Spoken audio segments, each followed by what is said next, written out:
and welcome to the Love How Deep podcast with Brian and Heather Mayer.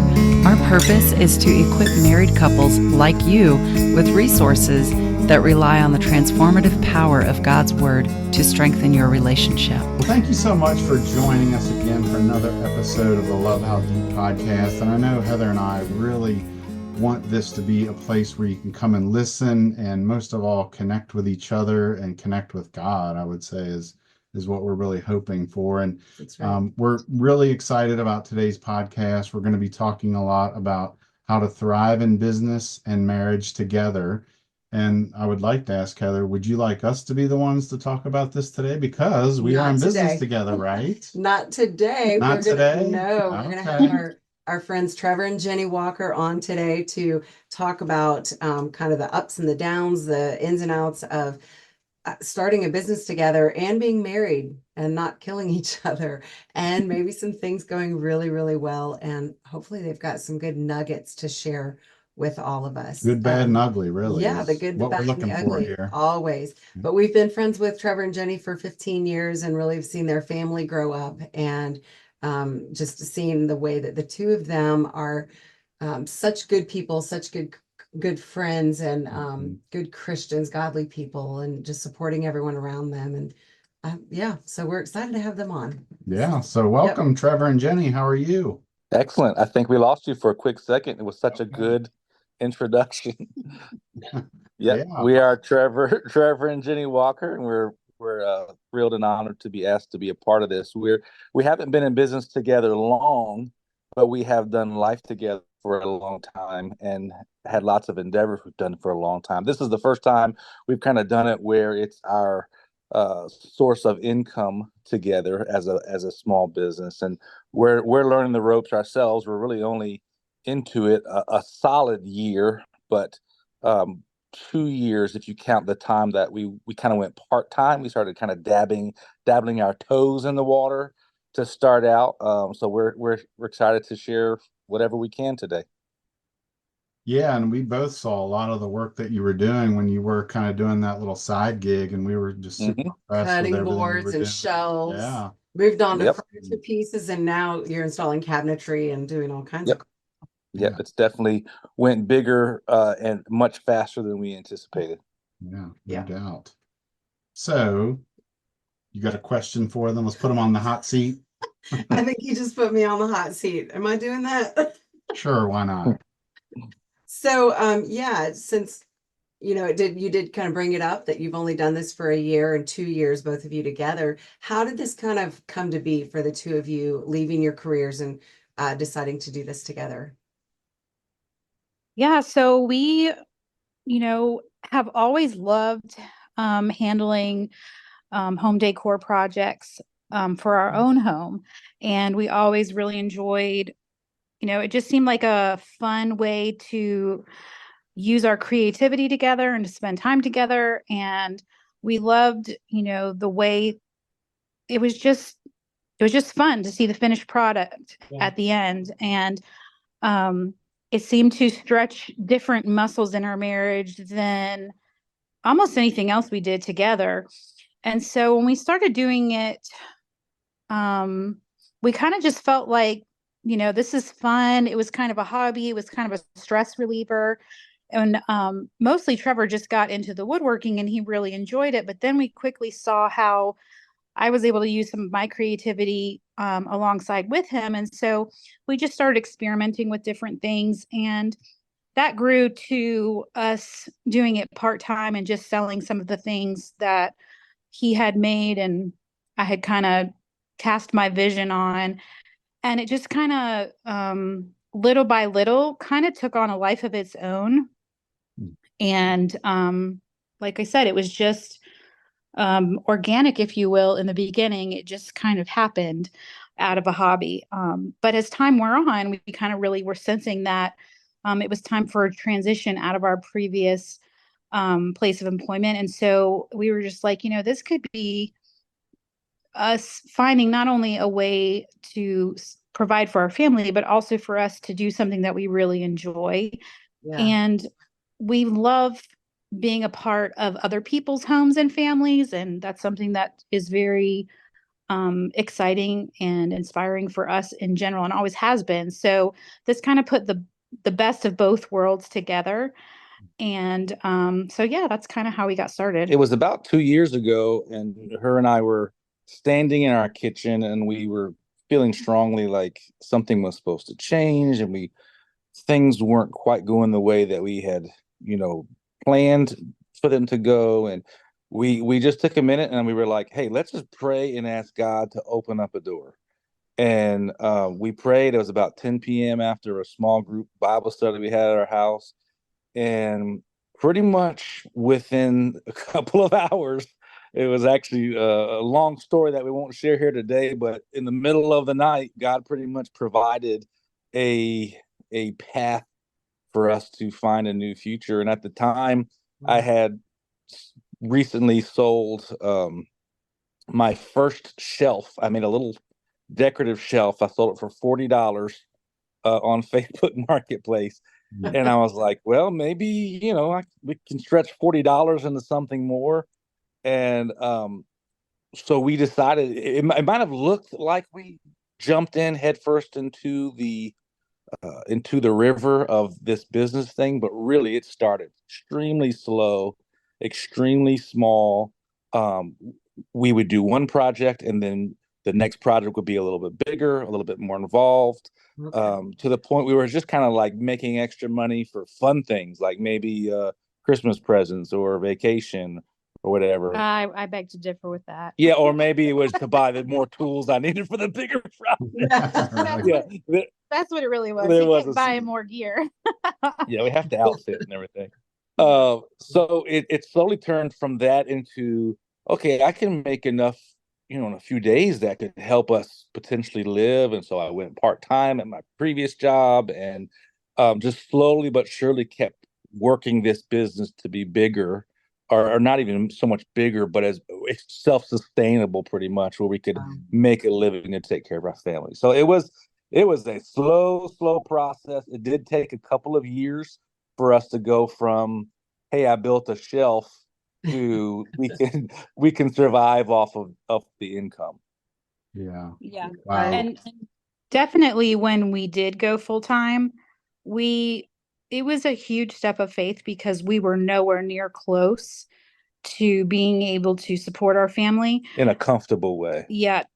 I mean, we had savings, and we had pretty much anything he had made money on, we had either used to buy equipment or we had saved. We hadn't spent any of it over the course of like 2 years maybe. And so we had some savings, but we really had no idea if this would be enough, selling, tables and charcuterie boards and random projects, if that would be enough for us to live on. And God, oh my gosh, he met us so faithfully to just, it seemed like our books filled up almost miraculously, unbeknownst to us, with very little advertisement. And it was not with friends and family. It was really with strangers off of Facebook Marketplace. And it just, I'm telling you, we have no way that we could take responsibility for it, because it was 100% just the Lord providing. And continues to be that. Yeah, absolutely. That's amazing. Wow, that is amazing. I just love the humble beginnings of all of this, and kind of reminds me of that passage. I don't know where it is, but it talks about don't despise the small beginnings. And you certainly do that. You just took it one little step at a time, and loved how, I think Dave Ramsey, the financial guru, would probably be very proud of you too for not incurring a bunch of debt to try to get this thing started, but just take it slowly but surely. So I sure. Yeah.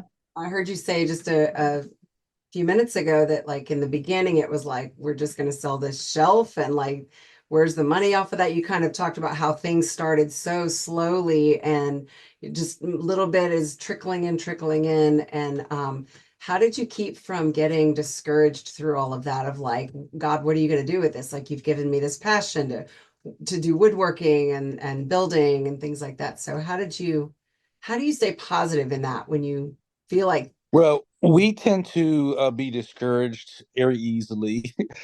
Jenny deals with depression. I deal with anxiety, and so that's that's a bit of a mess to try and start something from, like what we're doing. And Yes, how'd you do it? the saving grace is I only had bad days on her good days, and she only had bad days on my good days. So as long as one of us I love it. were, You balance each saying other. we're gonna make it, we had hope. But I would also say in the beginning, if we sold something for $40 or $50, we were just ecstatic. We were like, oh, that's Yeah. pretty cool. We made a little money on the side. Like it wasn't in the beginning our plan to go out and be self-sustainable.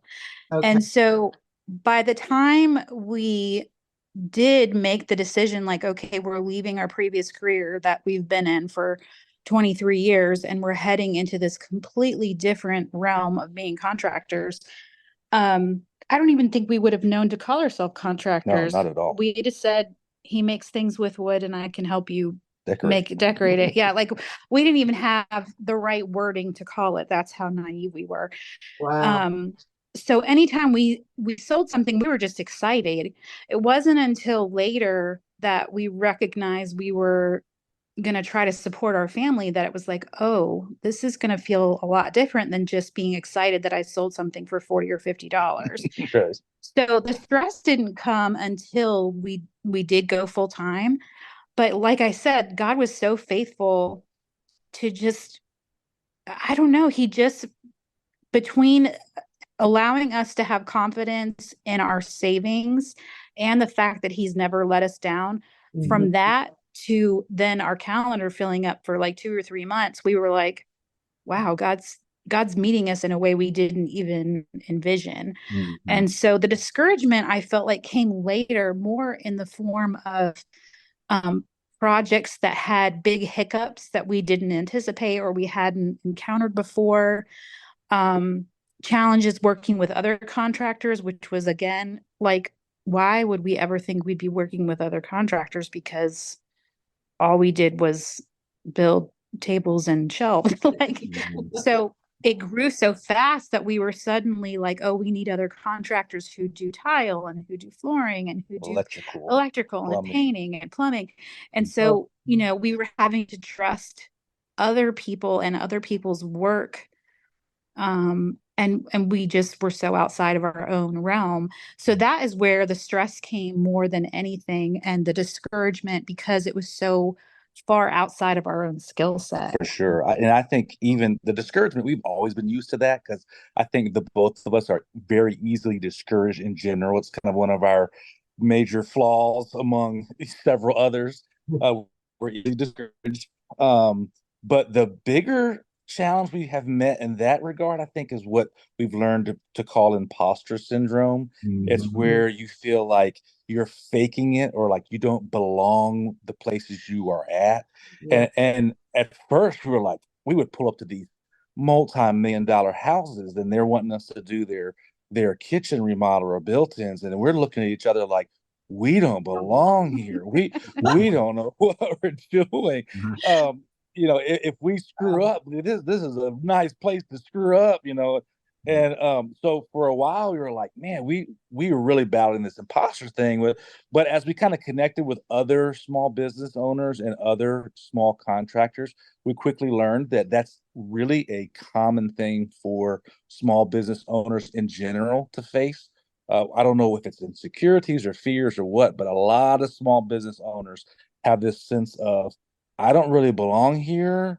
Yeah. And I don't have what it takes. I don't have what it takes, or maybe I'm having to fake this. And we value authenticity so much. We want to be real. We don't want to be fake about anything. And so if we step into a $2 million house, we feel like, do we acknowledge the fact that we're in this multi-million-dollar house, or do we just say, hey, nice house? It was such a big change for us to have to walk through feeling like we don't belong in these places, where really, truthfully, God has been putting us in places that, yeah, maybe we don't belong there, but God has placed us there. And so we're just trying to be diligent, work hard, and help people as best we can. Yeah. And I do think he was asking us to steward a gift that he had given, that we hadn't even fully acknowledged was from him. We kind of, I think in the beginning we thought we had just kind of come up with it on our own, but I mean, there's truthfully nothing that you can do that is separate from what a gift or talent that God has given you. And so I think getting to the place where in the beginning when we were trying to sell why we were the right person for the job or why, they should choose us over a different company. That felt so slimy to us, just like any kind of salesmanship felt really slimy to us. But when we really started to own the fact this is a door of opportunity that God's given us, and if he wants us to have it, then he'll open the door and they'll choose us, and if they don't, then that's not where we want to be, and that's not the job that we want. We still pray that every Friday when we go out and do quotes. That's our quote day. We pray before we even leave our neighborhood. God, would you open doors you would have open and close any doors you'd have closed? And so far, he has been faithful in all of that. Yeah. I love Wow. that. That's so good. Thank you for sharing all that. And I don't know, the one thing I picked up on was the imposter syndrome. And I think Heather and I both deal with that Yeah, as well. we do. I know in my counseling practice, I deal with it a lot. But I'm sitting here and somebody has chosen to sit next to me and try to take advice or to bounce ideas off of me. And I get that all the time. Like, who am I to be doing this? And then also, I think you and I have this doing what we're doing Absolutely. right now. Yeah. So I mean, I've not written a book and I don't have a degree in marriage counseling or anything like that. I mean, I have the training and the practice of what we've done through the ministry at the church, and I have this passion that's birthed from the hurt that I experienced years ago. And so, I mean, that's kind of all I have after, as far as initials after my name. Like, so who am I to come in and say, we would like to lead a marriage conference? Like we've written the conference out, but who are we to do that? Like, we're not pastors. So we definitely struggle with that imposter yeah. syndrome. Sure. Yeah, But and I know probably a lot of people that are listening do as well. I think And so. I did want to ask you to running a business together, obviously you've got your professional relationship, you've got your personal relationship. Are there any obstacles you have to navigate? Have there been any pitfalls? How do you do it? Have you figured it out? Well, we are figuring it out. We do better some days than others. At first, it was all blurred together. It was just big jambalaya of life, of business and life and kids and bills and grocery shopping. And we're just like, where do we find a really nice center of how we're going to manage all this? And maybe you can speak better to that than I can. Yeah, I think I struggled with it more than Trevor did because it was such a drastic change to my schedule and specifically my autonomy. So I had been working part-time for a number of years, and before that, I was a stay-at-home mom for about 15 years. So to suddenly be full-time with Trevor and everywhere he went, I went, I felt like I really lost my autonomy. Like I wasn't even driving on my own. Like we were riding together to whatever job site we were going to, or if we were going to Lowe's to buy supplies, like we were together all the time. So I suddenly felt like I had zero autonomy.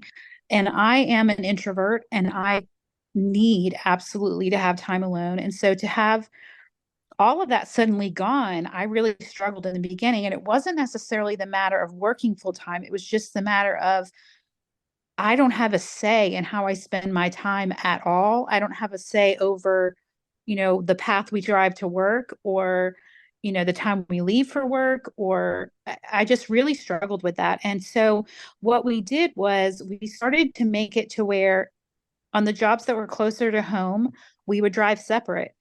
And it really helped me to again just have a few minutes in the car alone before we got to wherever we were going. It helped me to feel like if I had an emergency with the kids, I could leave if I needed to. I will say we had one specific argument that preempted. Was before. Yes, thank you. preempted that decision, and we were at a job and it was going significantly longer than we thought it was going to. And we were out, about, I don't know, 45 minutes from home. And so I think it was about, I don't know, 6:45 at night, maybe 7:45 even. And we were trying to finish the job that day so we didn't come back another day and make the job another day longer than it was supposed to go. And so I knew the kids were at home. I knew they were hungry. I knew they were wondering where we are. And that's what my brain is thinking of. Mm. And Trevor is thinking, I have to finish this job today. I can't afford to come back another day. And so that's what his brain is focused on. And so I said to him, I'm thinking to myself, well, I'm done with my portion of my contribution to this job. So it's time for me to just go. And he was like, well, we can't do that. We have to stay and finish this job. And I said, well, one of us has to go home and take care of the children. And he thought I was being really disgustingly rude in the sense of, well, you don't care about our children, but at least one of us has to, or I'm the only one who ever does. And I was just trying to communicate that either you do it or I do it, but somebody has to do it. And so it was a pretty harsh conversation where we really had to, hash that out and recognize where each other was coming from. And so I was like, we have to set some boundaries around this to where we don't just come home at 9 o'clock at night and ignore our family. We're not going to stay in people's homes till 8 o'clock at night. We're going to respect their boundaries in their home as well and say they have things to do. And so I'm a bit of a workaholic. yeah, because he's a workhorse. He wants to stay until it's done. He wants to be able to check off that list that it's finished. Yeah. And so, yeah, that was a I challenge. thought you were going to bring up the time where we had a 45-minute drive to the job site one morning. And so we stopped at Wawa, we got coffees, and we're in the car. And we have a 45-minute drive. And so I said, all right, let's talk about the game plan. She goes, no, I'm going to drink my coffee and I'm going to look at my Facebook for 45 minutes. You're not going to talk. And we'll discuss the game plan when we get to the job site. And I was like, okay, I guess that's how we're going to navigate this. Yeah. Because what had happened is we'd gotten to the place where it was infiltrating every minute of our day and evening and in the middle of the night. Sometimes he'd wake up and be like, oh my gosh, Jenny, and he'd nudge me and say something. And so it was like, before bed, before we fall asleep, first thing in the morning, on the drive, during the day, it was just infiltrating everywhere. And so, me saying to him in the car at that moment sounded really harsh and kind of rude for me to be like, no, we're not talking about this right now. But it was, again, just me trying to express, like, I'm struggling with the fact that this is infiltrating everything. So there have to be moments where we say, okay, this isn't a place where work comes in. Ultimately, for me, though, it is about fear because Yeah. I'm worried about, okay, I don't have a consistent paycheck like I've had my entire life. And if I don't get out there and work, I mean, the Bible says you don't work, you don't eat. And I love to eat. So, I was, constantly worried and fearful that if we're not working on it, then we're not going to, be able to have income. And so I have gotten a little better about the fear thing. At least I can recognize when it's creeping up. That's good. Yeah. That's good. Yeah, it's definitely all about navigating that balance of or the boundaries, and I can totally see where both of you are coming from on this issue. So it's all about how do we respect each other, talk through this, figure it out together. And one of the things I've learned to kind of cope with the blurred lines is for me to just simply say, is this wife Jenny or is this partner Jenny, business partner Jenny? Yeah. And if she says this is business partner Jenny, and she's really, different than she would be as a wife in that moment, it's a lot easier to kind of navigate the blurriness of it all. Yeah. Because I do think the way you function in a workplace and the way you function, at home with your spouse can look very different. It's very different aspects of your personality. And so, I have had to say several times when we're working that, he thinks that I am being brash or harsh or something like that. And I'm just like, no, this is work, Jenny. It's just direct. It's just, this is my opinion. This is how I want to do this. And for him, I think delineate as much between work Trevor and home Trevor. You're very much the same across the I've board. always kind of done that. Yeah. And so it's just a different way of functioning, and neither one is right or wrong, but it was helpful for him to know, okay, she does operate very differently in a workplace environment than she does at home, which you wouldn't know unless you were working together. Yep. Yeah. I like that. And it makes me think about Heather. I need to ask you at times, is this mom Heather coming at me or wife Heather? Because sometimes she will Mom she Heather, will what? share she will share with me my shirt is wrinkled. And if Oh, I'm viewing bless. her as mom Heather, I get very Yeah. irritated. But if I view her Yeah. as wife Heather that loves me, Mhm. then I'm like, Yeah. immediately, oh yes, I've got to iron this shirt. Yes, So you need to go iron your shirts, Brian. Yeah, that's Yeah. good. Yeah. Yeah, definitely. You had asked at one point, was there a meaningful moment? And yeah. interesting for me, one of the moments for us that was so meaningful was we had this wonderful customer. She's She was actually the first person to trust us. that's true. Yeah, Like we with a big project. Okay. yes, she was our first customer as we went full time. Yes, and so we had done some bigger projects with her, and then she called us back for some small little handyman things, and I was like, you know what, she's a wonderful lady, she's great to work with, sure, I'll come hang some curtains, is what it was. And we were hanging some curtains in her house, and she kind of just sat down next to us while we were hanging these curtains and curtain rods, and she began to talk about her divorce and how challenging things had been, and she really opened up to us. We're pretty much strangers. I mean, she didn't know us, we don't know her, but she began to talk about her life and her struggles, and it was such an awesome moment because Jenny was able to give her some advice and counsel. We were able to pray with her about Wow. her life situations, and we were on the drive home, and I'm like, man, I was planning on hanging curtains today for a few bucks, but God had decided that today was a day we could be an encouragement and a spiritual partner with somebody Oh, in their that's home where they're vulnerable. I just love that moment. I think about it often.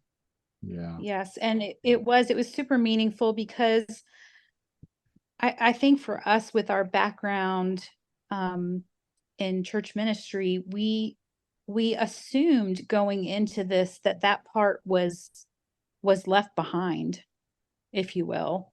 And so this was such a different place, and yet as she started to share, it was really obvious to us that God didn't leave that part behind, and there was still going to be very clear times where you're in somebody's home, their safe place, and just the fact that they're willing to trust you to come in kind of makes them feel a little bit vulnerable, and we want to be respectful of that, of course, but if they start sharing on their own, to be able to empathize and pray with them. And she was a believer. We weren't sharing that became really evident. We weren't sharing our faith with her. It was just a matter of just saying, I've been through some hard things too, and I can see it's different than the hard things that you've been through, but God is so faithful. And it was just, I don't know, it was I think it might have blessed us even more than it blessed her. I don't know. But we just, like I said, we thought that part of our story was a closed chapter.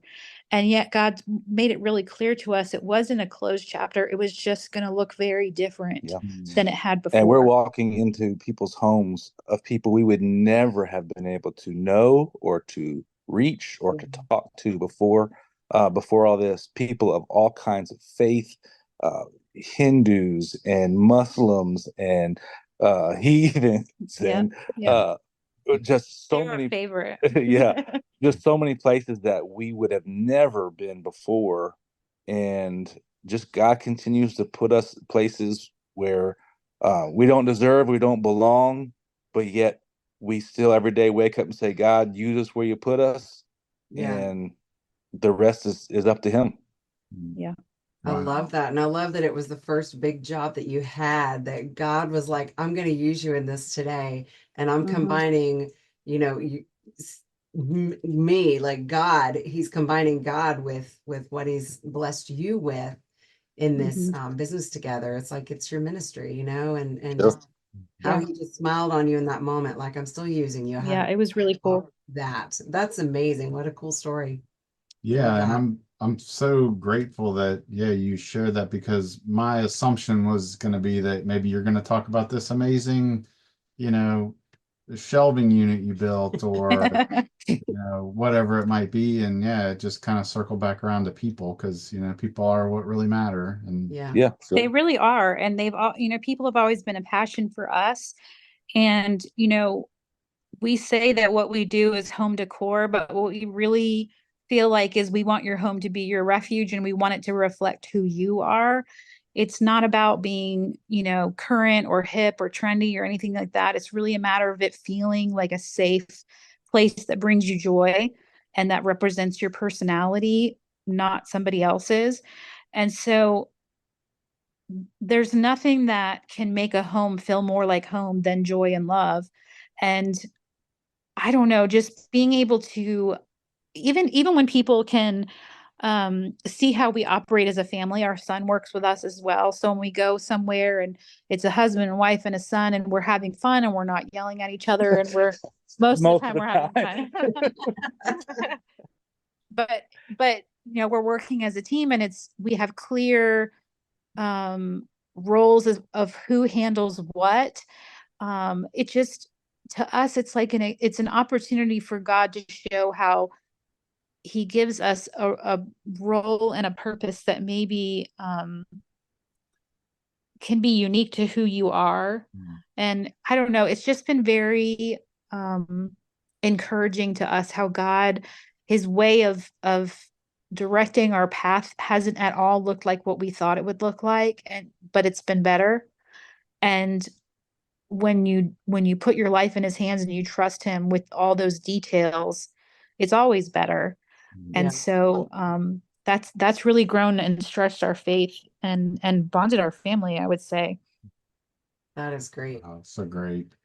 Yeah. Do you have any a piece of advice or something about someone who's thinking about going into business together with their spouse, or maybe they already have, or yeah, what would Don't. be that little nugget that No, you I'm share? kidding. Well, that's the funny thing is when we were researching this, that's kind of what the consensus across the board is. If you're considering going into business with your spouse, don't do it. Yeah. And so that was a little bit alarming, like, yikes, this could be bad.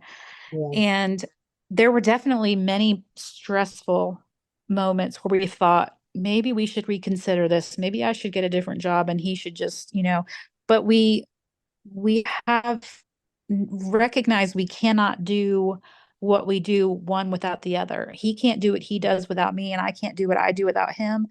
And we just bring very different things to the table.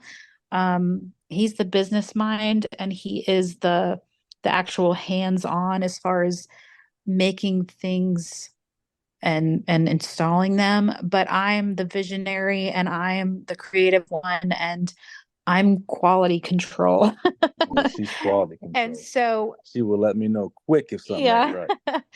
But so I think my biggest piece of advice would be, if you're going to do it, just be sure to have communication about who is Yeah. in charge of what and what those roles are going to look like, because I think our struggles have been when there are things that need to be done that we never um, communicated who was in charge of.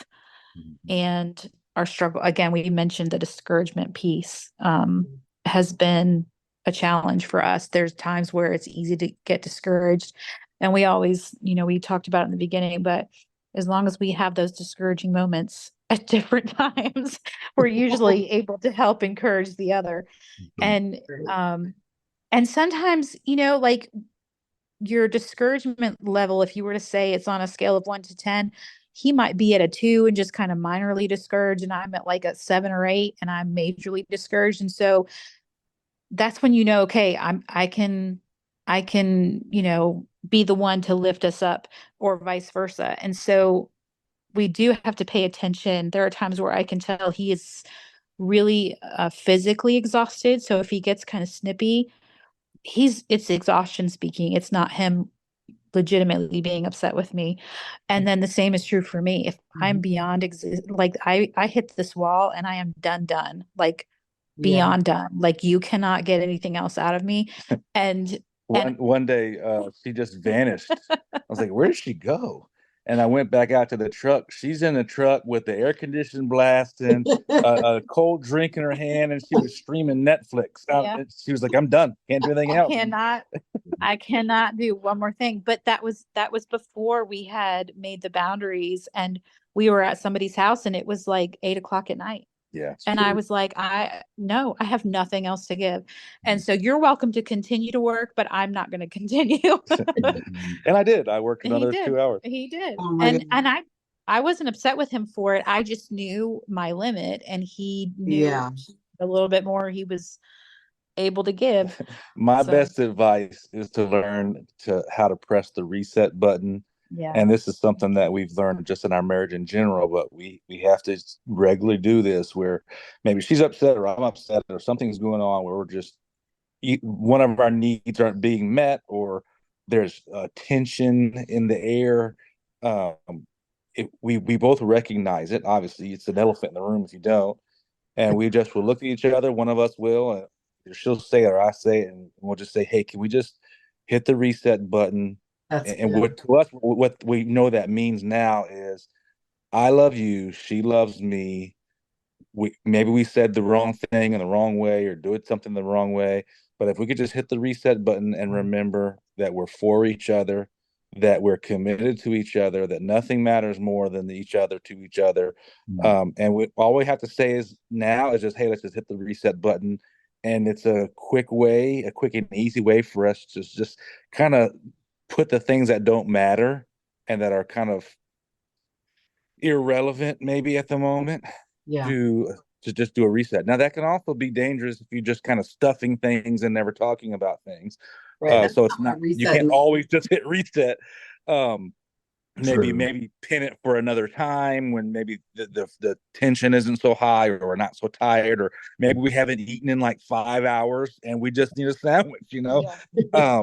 So that's been a critical part of our working together, is the ability to just say reset. And if one of us says it, the other one just says, you know what, you're right. I'm gonna just let it go.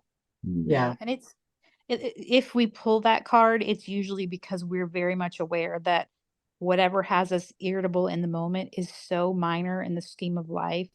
Yeah. It's not a legit issue that needs to be worked out. It's literally just us having an off moment. Yeah. And that's been really useful. And giving each other the benefit of the doubt, just assuming the best about the other, has also helped us tremendously in stressful times. And if it at all sounds like we don't have flaws or problems, you just need to be clear with your audience. We are highly flawed with lots of problems, with regular issues. And so you're just getting the highlight reel right now. Yeah, for sure. We are, but you're also being very real with us on, how you navigate things like hitting the reset button. How are you communicating, and knowing, being able to set those boundaries, and understanding that, Jenny's boundaries are different from Trevor's boundaries, and to have to go out to the truck and stream Netflix, like your introverted self hit that wall. Yes. I'm so done. Like 100% done. But just being able to respect that about each other, like when the more you know about the other person and how you tick, it's like respecting that and supporting that is so important. Yeah, absolutely. That, it was so funny that night. Austin was like, "Where's mom?" I was like, "She's Netflix in the truck. Leave her alone." And that's okay. We're all going to be okay with that because we all need. But I also I'm well aware of there is a time and a place where that would be possible, and a time and a place where it would definitely not. 8 o'clock at night, I would think that would be an acceptable time. 2 in the afternoon, maybe not so much. And again, our work ebbs and flows, so there are times where it's heavy on his side, and then there's times where it's heavy on my side. At that point in time, it was all him. It was not, my contribution wasn't what we were relying on at that point. So one other thing, you can use it or not, but we work on site Monday through Thursday on jobs. But Friday is quote day, because the thing about our business is that we have to regularly be having new jobs come in. Otherwise, there's no work. So the quoting process, the sales process is very critical to what we're doing right now. And so Fridays we've dedicated that to be quote day, but I look forward to it so much because Monday through Thursday I'm hot, I'm sweaty, I'm stinky, we're working hard, we're building something, installing something. But Friday, man, I get up and I get a fresh shower, I'm clean, I'm looking my I best, knew that was and we coming. and we'll either do a brunch or a lunch together at a restaurant we like, and it turns the whole day into just a fun day where I'm looking forward to hanging out with her just as the love of my life, and we just Oh, happen to be doing some sales in the process. yeah. Yeah, that's so awesome. Yeah, you just change it up, keep it fresh, I think Mhm. is what that's all about. So, And I think yeah. that's like pouring that quality time into each other and into your marriage, to have that Yeah. Friday set aside of like, this is what we're going to do. This is what we're going to focus on. And yeah, it's still about business, but like you said, you pick a place to go to brunch or lunch and just spend time together, Yep. prioritizing your Look spouse. It's for it every big. week. Mhm. Yeah. Mhm. Well, we are so looking forward to this podcast coming out. We loved having you on today. And just thank you so much Sure. for coming on the show and sharing. I think you had a lot of really good stories that, some other people can hear and maybe glean some good knowledge from, and maybe some Thank you. people are going to find some encouragement through things that you've said and hopefully really understand the importance of having God in the center of these business decisions and in the center of your marriage. So, so we Yeah, can, absolutely. get through this life in the best way possible. So, Absolutely. Thanks for having us. where can people find out about your home renovation work that you do if they are interested in anything? Absolutely. Our website is ourhomedecorva.com. VA is for Virginia. Or if you're on Facebook or Instagram, you can just at Our Home Decor VA to see our portfolio. Reach out to us. Yeah, that would be great. And we will have that all down in the show notes for our listeners. Nice. Thanks. Yeah. Well, thank you both for joining us. And before we go, I wanted to tell you that are listening, we have a free core values exercise for married couples, and you can grab it. It's on our website, and we'll have a link to that in the show notes. And I think this is a really appropriate resource for you based upon what we talked about with Trevor and Jenny, because it's all about learning what your core values are, and then you can have a very connecting conversation about those core values to help strengthen your marriage. And maybe it'll help you hit that reset button a little bit better if you know each other's values a little bit more. So, Yeah. but thank you so much for tuning in. We so appreciate your time, and we can't wait for the next episode. Take care until then.